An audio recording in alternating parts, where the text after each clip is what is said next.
Hi, good morning. This is Mr. Brown. I'm Andres. My name's Carlos. We would like to do some road trip nation interview questions about your career. Alright, first question will be, where were you when you were our age? I attended Kearney High School. I was born and raised in Linda Vista, and I left Linda Vista after graduation in '85.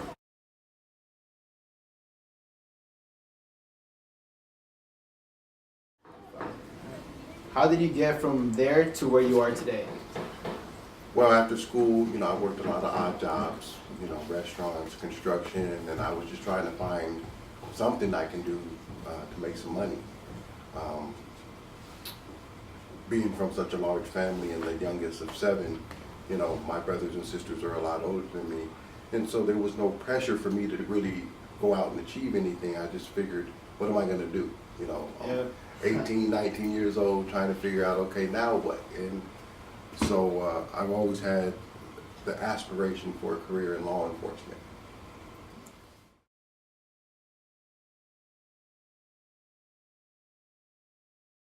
What obstacles have you overcome to get where you are today?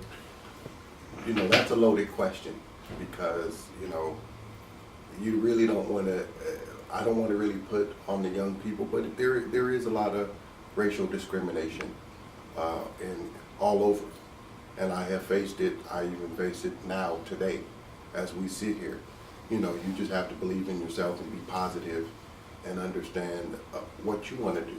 Everybody's not going to be for you, everybody's not going to support you, and it's hard. As long as you have a good family background and foundation, you should be able to overcome some of those obstacles.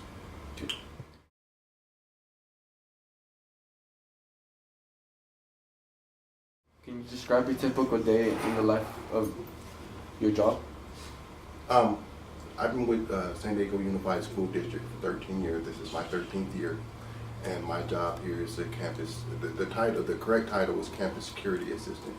So what I do is monitor the student traffic, they call it conflict resolution, meaning break up any altercations or mediate any kind of conflict with the students. That's my job.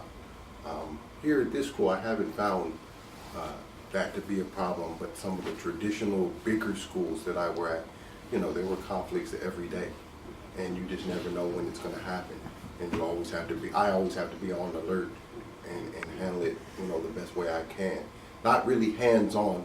I think I have a strong enough presence and a strong enough voice that, once I step into a situation, I have the respect of the students, and most of the time they'll comply.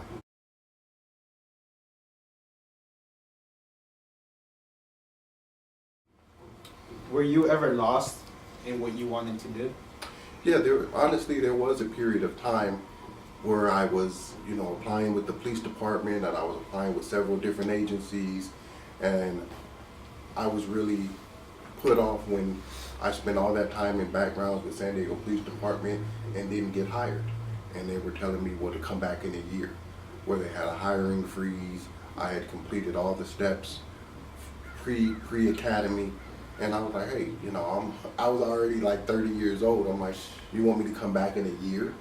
And that's what I'm saying. Those are one of the obstacles when people don't say good things about you, because there was one specific employer who said something negative that held up my process.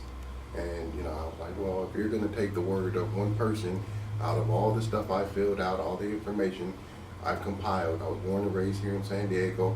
I've never been in any trouble, but if one person can say something bad about you and keep you from the career goal that you have, that's an obstacle.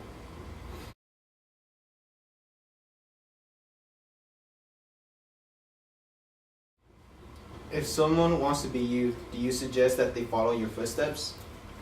Well, now, I'm a little older, so what you young people have as a benefit is you have social media, you have computers, you have Google. So it was harder back then than it is now because you have everything at your fingertips. So, I didn't make bad choices. Yeah. I knew what I had to do. And we didn't have the problems that some of you have now with with the gangs and the drugs, and you know, we just set ourselves apart. So to answer your question, don't follow in anybody's footsteps. You have to have your own path, your own direction. What I would say is I always recommend to the young people, write a 5-year plan. In the next 5-year plan, this is what I want to do in 5 years. I want to have my driver's license, I want to have a car, I want to have my own apartment. And then you pursue, because each year should be a progression of life. You know, you should never be stagnant. You always want to have a positive goal, something to look forward to, and next year is going to be always better than the year before. What skills must someone absolutely have to succeed in your field? Verbal skills. Well, I'm talking now, and I'm glad that that question came up, because I think not negative about the younger generation, but you people don't know how to talk. Everything is texting. Everything is instant message. You have to learn how to talk to people and sit across the table like you're doing here and have an interview, you know. And that's one thing that you young people lack is verbal skills. When you go to any job, whether it's fast food, retail, you're gonna have to learn how to communicate. And that's one of the powerful things that I have, is I know how to talk. I can sit here and talk to you all day and have something new and fresh to talk about. So as a young person, you guys really need to brush up on your verbal communication, because an interviewer, prospective manager is not going to text you interview questions. You're going to have to talk. You're going to have to sell yourself and improve yourself better than the next applicant. How do you balance your personal and professional life?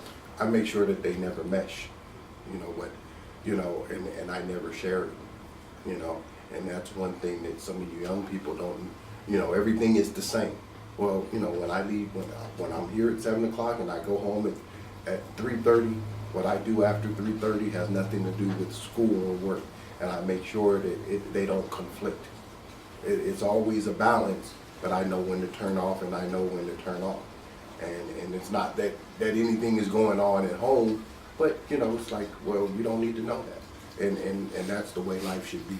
It's on a need to know basis. If you don't need to know, it's none of your business. And I make sure that I keep them real separate and keep a very clear line between my work life and my home and professional life.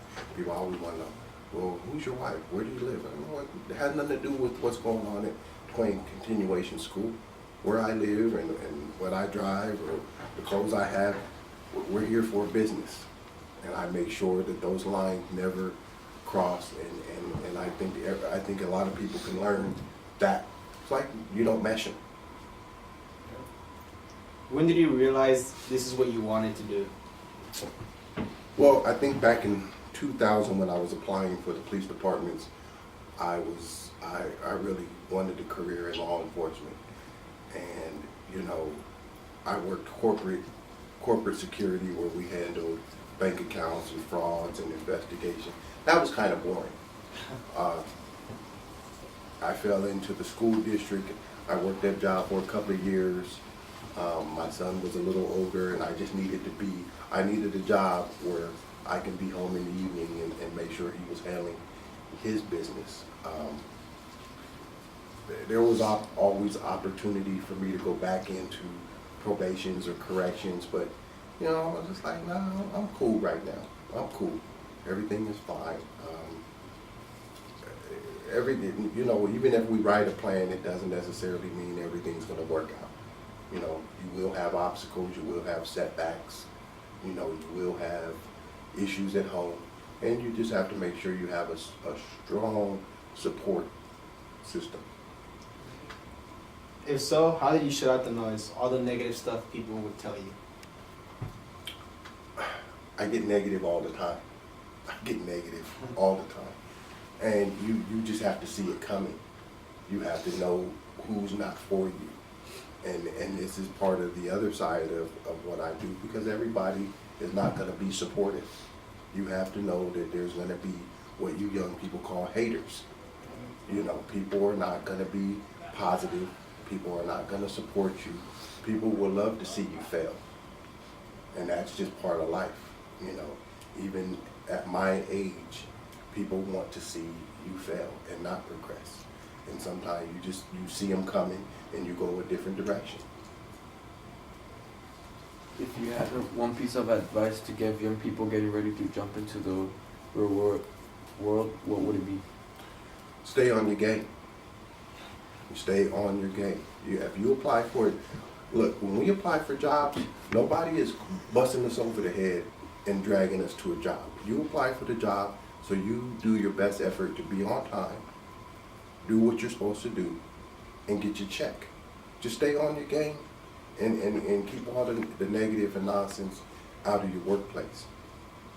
That, you know, too much of this stuff, you just ask a question about stuff crossing the lines or obstacles, it's all going to intermesh at some point, but it shouldn't. Just stay on your game and have a goal. That's one thing. We have to have goals in life. You know, here in San Diego, you know, do we tell you, you know, how much you need to make to survive here in San Diego? What they say is San Diego is a 2-income city. Okay, to have something decent, to have something nice, to have some luxuries, to take some vacations. And what is the big picture? Is it 40,000? Is it 60,000? What do you need to survive in San Diego? You know, where you can buy the food that you want to buy, or wear the shoes that you want to wear. You know, sooner or later, you're going to have to step up to the game and figure it out. All right. Thank you for your time, Mr. Hey, Brown. no problem, no problem. Let me see the finished product.